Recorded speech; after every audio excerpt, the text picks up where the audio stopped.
John Milton, an unfinished religious manifesto, De Doctrina Christiana, probably written by Milton, lays out many of his heterodox theological views and was not discovered and published until 1823. Milton's key beliefs were idiosyncratic, those of an identifiable group or faction, and often they go well beyond the orthodoxy of the time.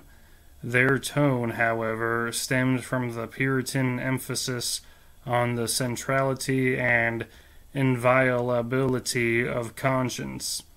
Milton's beliefs are generally considered to be consistent with Protestant Christianity.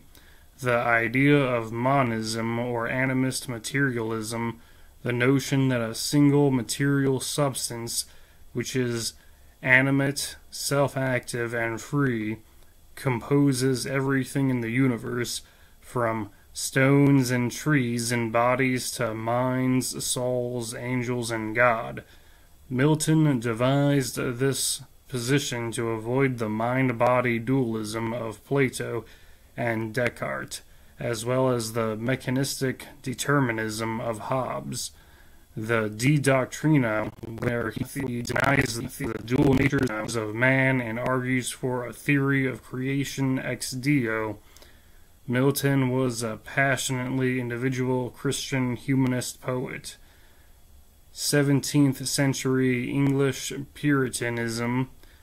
Milton's apparently contradictory stance on the vital problems of his age arose from religious contestations to the questions of the divine rights of kings.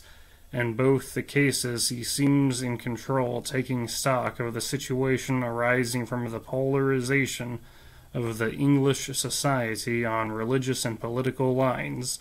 He fought with the Puritans against the Cavaliers, i.e. the King's Party, and helped win the day, but the very same constitutional Republican polity, when tried to curtail freedom of speech, Milton, given his humanistic zeal, wrote Areopagitica.